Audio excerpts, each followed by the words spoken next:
As I said, the PGDM program run by Thakur Global Business School, popularly known as TGBS, is approved by AICT, approved by Government of Maharashtra. Okay. We have been appreciated by multiple independent bodies. You can see one of them right here.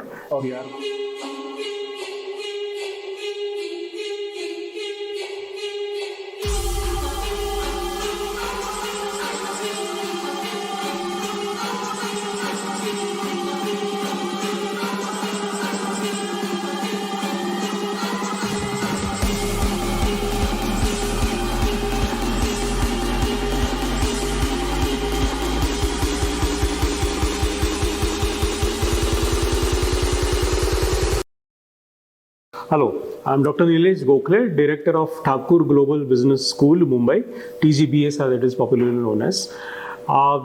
We are now into a period, or maybe that period of the year, wherein most of the students start looking out aggressively for opportunities in higher education, especially the postgraduate education. As everybody knows, that management field, the very field of business management over past so many years has not only gained importance but has now almost proven to be necessity for those who just don't want to be only the managers but also want to be entrepreneurs. All right. So if you're an aspirant looking for a postgraduate degree in management, call it as MMS, MBA, PGDM, whichever you term, any post-graduation graduate qualification in management. This is maybe just my not advice, but something that might help you. One, of course, the very first thing is have this absolute clarity in your mind as to why do you want to go for an MBA or PGDM or MMS? Why do you want to go for post-graduation in management, right?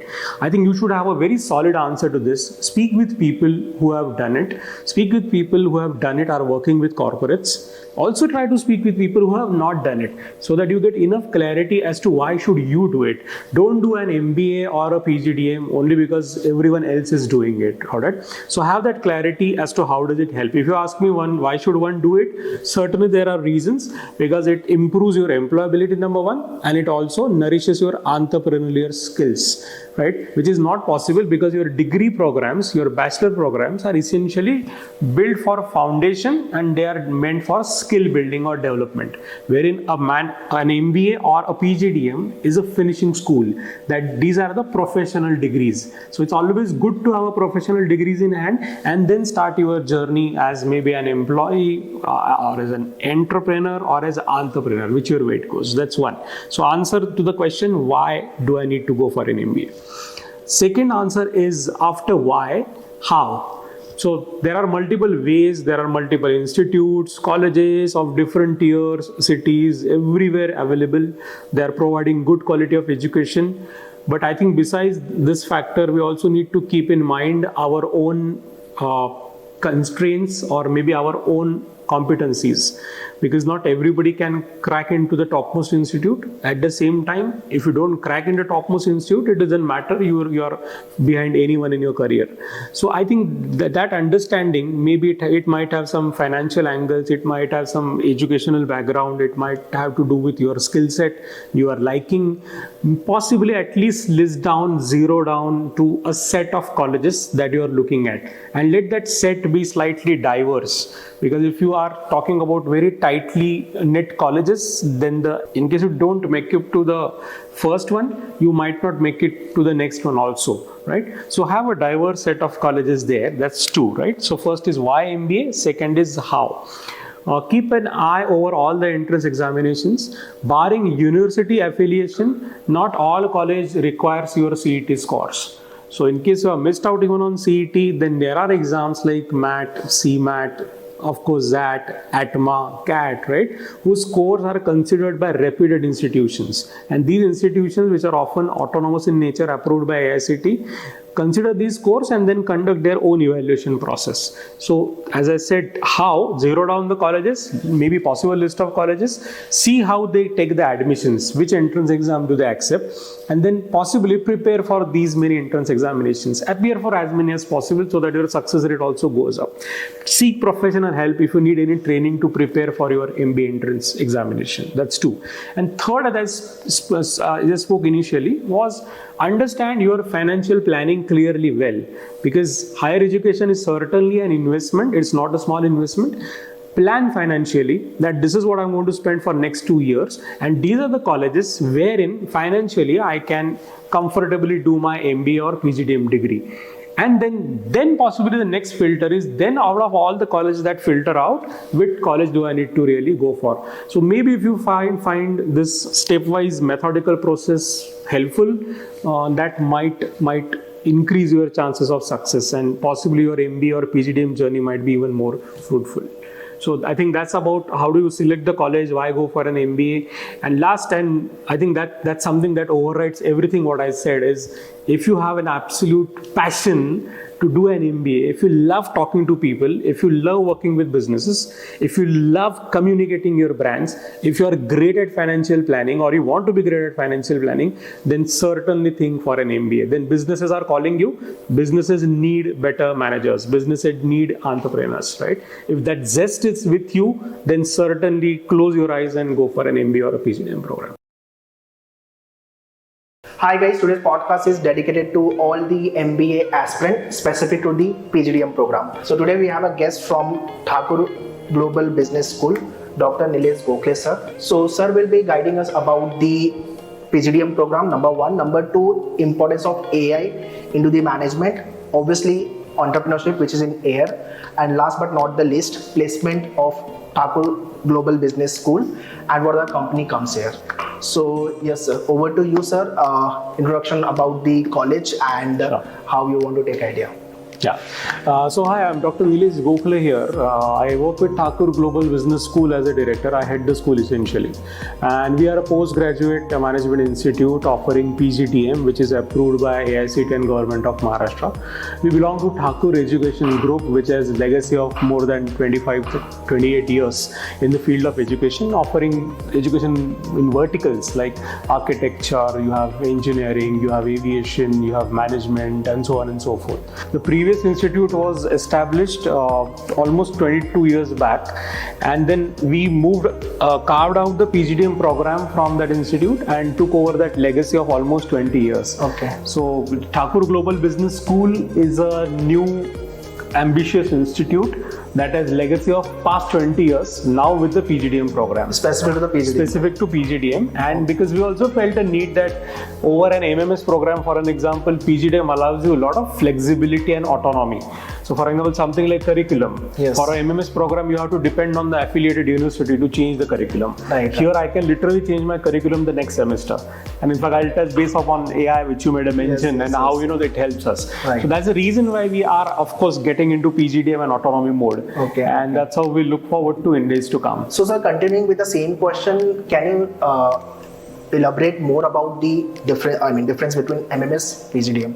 Right. So as I said, MMS operates in a very tight framework of the affiliated university. So frankly speaking, institute has, besides delivery of the courses, institute cannot do anything. Because you have to abide by the syllabus given by the university, teach for those many hours, conduct exams, final exams are done by the university. Mm-hmm. So everything, even your fees is also regulated by the state governments. Correct. All these factors, financial, academic, everything, puts a lot of restrictions, which might go well with some of the institutes and students. Okay. But those are possibly looking at a very liberal, progressive education, which keeps pace with time. PGDM does help because PGDM offers you autonomy. So that does not mean we don't have approvals. That means AICTE has approved us as a responsible institute that can design its own curriculum. So is of course Government of Maharashtra. Design curriculum, deliver the curriculum, give the placement related inputs, train them for industry-institute interaction, so on and so forth. So we get a lot of flexibility in every operation. Students have this dilemma, or you can say doubt, like they have this, or maybe it can be perception also. They think MMS program is better than PGDM. Is it true or? So I'll tell you, the reasons for it. For example, in multiple universities, some call it MMS, some call it MBA, whatever it is, right? Way back when management education started in India, it always started with MMS and MBA. Okay. That's how it all started. Okay. So it's like, you know, you go to a photocopy shop and they say that Xerox dena. Okay. What it gives you now, Xerox is actually photocopy, It's photocopy, all right? correct. So it's like MBA karna hai. I Okay. want to do MBA, right? But MBA has evolved so much that, as I said, with PGDM autonomy, for example, you go to something like IIMs don't give you MBA. Obviously, they All give right. PGP. So these models have evolved over a period of time, and these models are really helping a lot because autonomy gives you flexibility. Okay. And with flexibility, you stay ahead of the times, change curriculum, give value-added courses, certification, industry training. Okay. So yeah, one more point, you know, MMS, I wouldn't say MMS doesn't allow you to interact with industry stakeholders, but if industry stakeholders tell me that XYZ courses need to be revised, I can't do it unless university does it for me, affiliated university. Okay. At PGDM, for an example, we got certain inputs, and based on those inputs, we started something called as a FinTech lab, Financial Technology Lab, Okay. which has already integrated components of AI into it, Oh, wow. which is not possible in MMS structure. All right? Okay. So, you know, anyway, maybe coming back to your question, right. because MMS and MBA were the initial avatars of management education, people still know them by it. Okay. Okay. Next question. Can you please know about the PGDM program at Thakur Global Business School? Right, sure. So as I said, the PGDM program run by Thakur Global Business School, popularly known as TGBS, is approved by AICT, approved by Government of Maharashtra. Okay. We have been appreciated by multiple independent bodies. You can see one of them right here. Okay. We are one of the 80 best education brands for 2023. Okay. So this program, as I said, has a legacy of 20 years. So it's been 20 years that Thakur Management Institutes have been running this PGDM program. Okay. So you can imagine 20 years. Some of our alum are leading the corporates by now. Right. And later on, maybe you can, if you visit our website, you will get to list all the alums, the achievements, so on and so forth. That is the next question. Yeah, sure. I'll come to it, right? So we have, so we offer primarily, it's a 2-year program, and we offer specializations in finance, marketing, human resource, and operations. So these are the 4 areas and domains in which we offer the specializations. Okay. What is very unique about our program is, like an MMS maybe, wherein out of 2 years, 1 year is just common courses. Yes. Here, your specialization starts in semester 1 itself. So in semester 1, what we do is we cover their foundation courses, Okay. like principles of management, organizational behavior, accounts. Right. And once those are done, the latter part of semester 1 is you choose your specialization. Okay. Now that gives an added edge to our students, Okay. not only from a recruitment point of view, but by this way we are able to cover more of specialization courses. Because we all live in a world which is not of generalist anymore. It's more of specialist due to the competition that is sheerly existing. Correct. Right? So that's one unique feature of the PGDM program that we run here, 1. 2 is our 3-way mentoring system, which we very diligently follow. Okay. In most of the colleges, of course, faculty members are mentors. But what we do here is, besides faculty members, they being one type of mentor, of course, we have mentoring from alumni and we have mentoring from industry.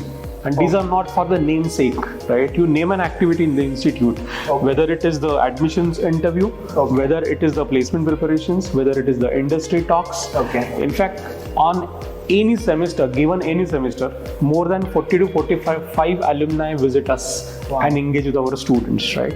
Okay. In fact, what we also do is, as and when they near the placements, I mean, literally for every profile that comes up for a placement, we map students with one alumni who has worked either in that company or has a related experience in those fields. So that alumni comes here. Yes, so that's where alumni mentoring, faculty mentoring is impeccable here. I mean, not because I'm heading this institute, but this is not something I've usually seen. Involvement of faculty with students is, I mean, forget about faculty, alumni industry. Even for admission, people call it as counseling. All right, but here our team is so strong that we call it mentoring. So here we mentor students. If they come to us, great. If they don't, they still benefit out of it. That's how we essentially do it, right? Wow. So anyway, so this 3-way mentoring, industry mentoring helps us in curriculum design. So our curriculum, literally, if you look at past 3 years, our curriculum has upgraded every semester.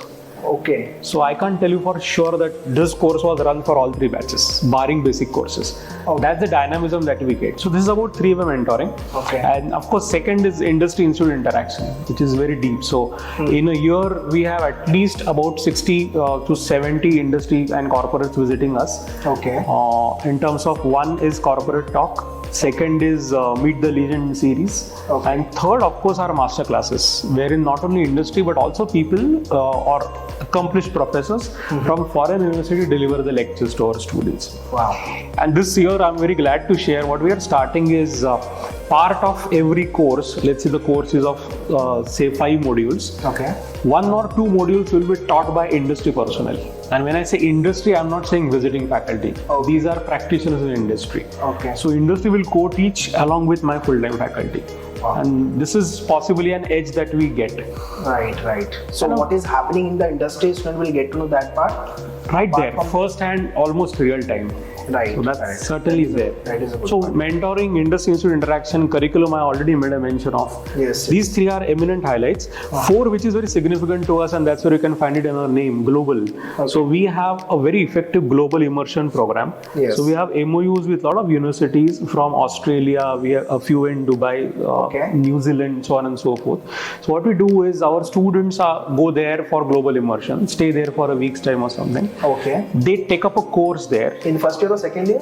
It is usually first year, First but due to pandemic, we had to shift it a bit in the earlier batches. Okay. We try to do it in first year because that also depends on that university's availability. Okay. They do a course there, they get a certification for it. Okay. And then of course industrial visits in those particular countries, so on and so forth, and then they come back. Okay. So It that's is a the- mandatory kind of a curriculum, right? Yes, so it is part of the entire value proposition, global immersion, that is given to the student, and then we ask them for their voluntary choices, and that's how we do it. Okay.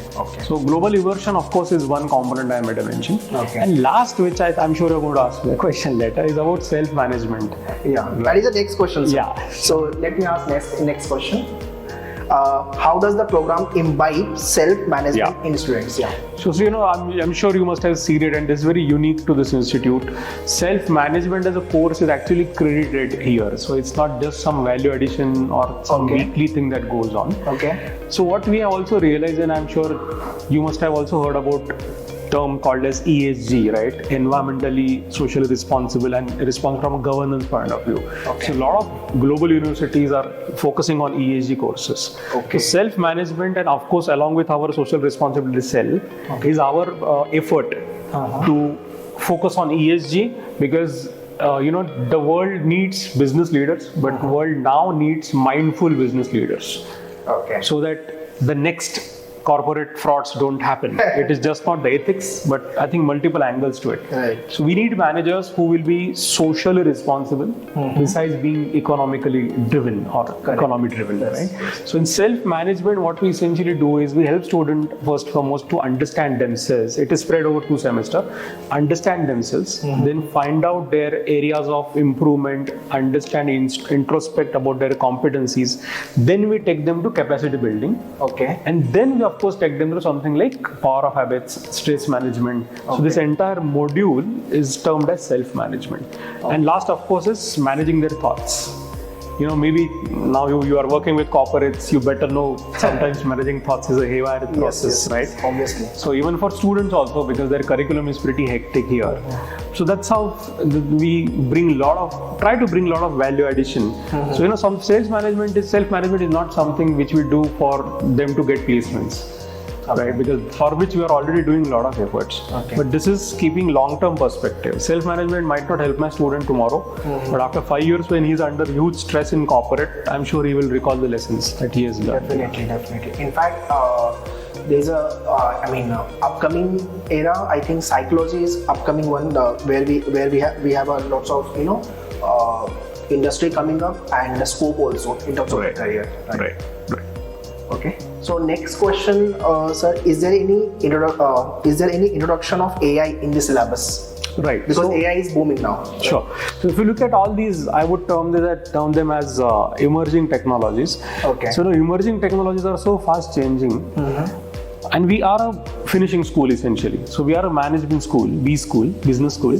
So for us, more than the back end of the technology, our effort and our focus is on application of technology.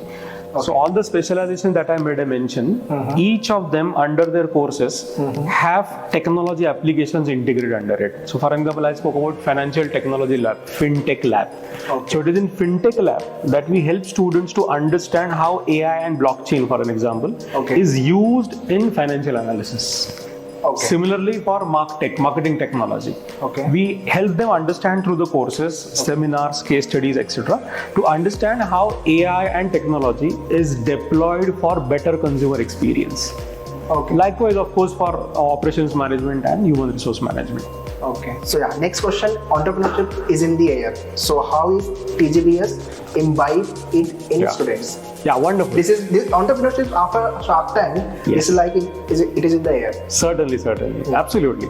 In fact, entrepreneurship is area of priority not only for government of India but across. And the new education policy (NEP) also gives a lot of thrust on entrepreneurship. Yes.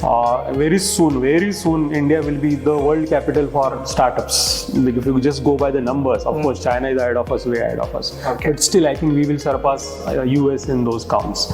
And sitting here in Mumbai, the financial capital of the country, startups mean a lot to all of us, right? So what we have done is we have established a center called as TGBS Center for Entrepreneurship and Innovation. Okay. So in fact, it's not possible to capture that in this video. There is a separate innovation lab and center on the floor above this. Okay. Wherein the space is dedicated only for the students to ideate, and we have created that ambience to do it. Oh. But of course, these are, let's say, the qualitative aspects of it. In terms of the measurable hard aspects, what we have done is we have 2 incubators. Okay. And if you can go out of this building, you will see those 2 incubators, which are essentially the food stalls, I would say. Okay. But these food stalls are run absolutely on commercial basis. Okay. We don't charge the rent for students. There is a competition to get the stalls. Okay. And whosoever gives us the best business plan, like Shark Tank, right, they get support from us. So they independently run the stalls, they keep the profits, whatever they want, right? This is just one, of course. Okay. This is to have the real-time understanding and experience. Okay. Second activity under the Entrepreneurship Center is we have panel of mentors. These mentors are people who have their own successful startups. Mm-hmm. These are also the people who are venture capitalists. Oh. These are also the people who are investment bankers. Okay. So anytime my student comes up with an extremely solid suggestion, okay, it goes to this panel of mentors. Okay. And third, of course, which I think most of the institutes do, is conduct a lot of workshops and talks on entrepreneurship. Right. But here we have this, because a lot of institutes, it does happen that there is a talk on entrepreneurship. Out of 100, let's say 2 students get motivated. Mm-hmm. But what you do after that, there is no such system to guide you. Correct. So here we have a panel of mentors, a fully functional center, that they can actually handhold them and help them launch the enterprise that they're planning to do. That is a good thing, actually. So next question, sir, which is I'm sure all of you must be interested in this question. What is the highest, lowest, and average salary package one get after completion of their PGDM program, and what other company comes here? Sure. So we have a dedicated placement team that supports the students for summer placements, internship essentially, and also for the final placements. So we have been able to place students, and I'm very glad to say that 100% of my batch last year got placed. 100% placements. So we have 100%. This can be verified absolutely through the transparent data. Okay. This is not a marketing claim, that's a fact. All right, that's one. Maybe a few names to mention is HDFC Bank, Kotak Mahindra, Godrej, ITC, Lodha Group, Chandak Group, Parag Milk, RBL Bank, Tech Mahindra, Zycus, BNP Paribas, Aditya Birla Finance Limited, so on and so forth, right? So these are a few recruiters that we had on the campus. What are the top recruiters in FMCG? Right, so ITC was one of them, certainly. Okay. Godrej and Boys was of course one of them. Okay. And in all we had 221 companies around, 221 companies visiting us. Okay. So our intake is 120. So we had 120 students to 21 companies visited. So actually other way around, students had a choice. Right. And in terms of the highest package, the highest package went up to 10.42 lakhs. Okay. And if you look at the average, mathematical average sometimes is misleading, is 5.5. Okay. But the median would come about 6.5. So 6.5 to 8. So that's the package we were offering to the students. Okay. And in terms of profile, as I said, we have 4 specializations. So profiles were spread across. Right. By and large, we have seen more inclination towards finance and marketing. Right. However, even with HR and ops students, we got good profiles and better placements with the corporates. Okay. And the number of students getting PPO is also quite healthy out here. So every batch, at least 15 to 20% of students get PPO during summer internship itself. First year. Yes. Okay, that is a pre-placement. That is a good thing. Yes. Pre-placement offer. Okay. And what is it about the international placement? So international placement, we have every year at least one or two of them. Okay. But as I said, we are primarily focused on training the students into domains. Okay.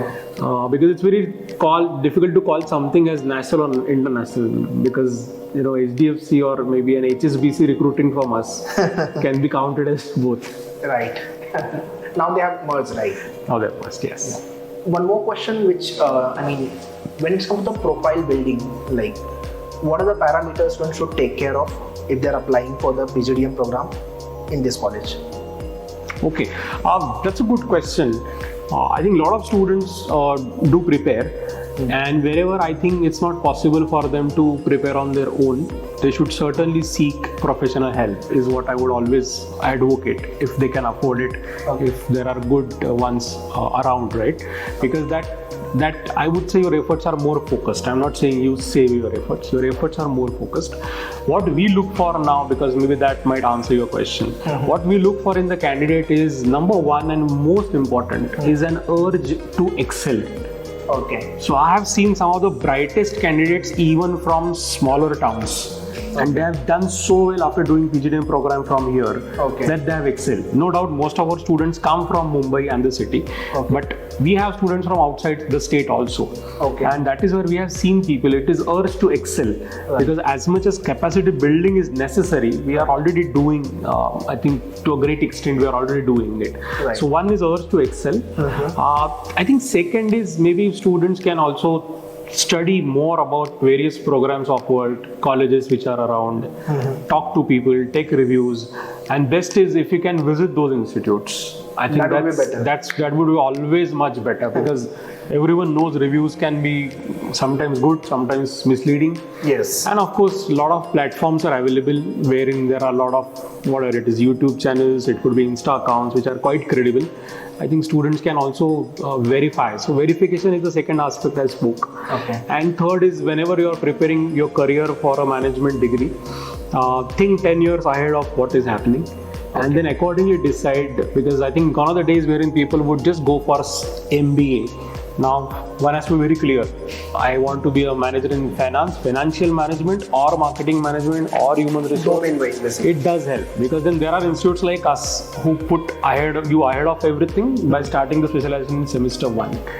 So some clarity, and all these three with advent of internet and information age is absolutely possible. Of course, coupled with that is communication skill. There is no doubt about it. But that's something that can certainly be improved if you join a good institute or a good B school. While they are preparing for the entrances, since they will get the colleges after your entrance, so some courses they should do, or they should work on some of the parameter like IT oriented or finance oriented, anything as such. So what I suggest here is, because not every time student might be decided whether I want to go for a particular specialization, but typically this is checked in your interviews, personal interviews. So it's good if you're well read, if your business awareness is up to a particular level, right? So if a student comes to me and says I want to do PGDM finance, I'm not going to ask him read the balance sheet, right? Obviously. But I'm going to ask him certain questions which are about general business awareness. That can be done using your app also nowadays, so that's not a problem. So be aware about what's happening around you. I think is most important. So last but not the least, why should one join Thakur Global Business School? Sure. So as I said earlier also, legacy of 20 years for the PGDM program. Specialization input starting in semester 1 itself. Third is 3-way mentoring. Industry support, interaction, placements, very importantly of course.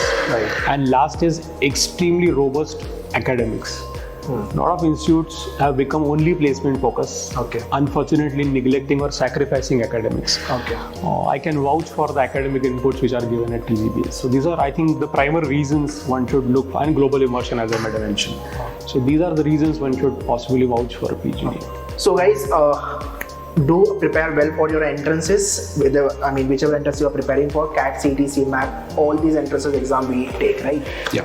And after then you have to work on your GDPI and further process to get the admission in this college, which is nothing but Thakur Global Business School.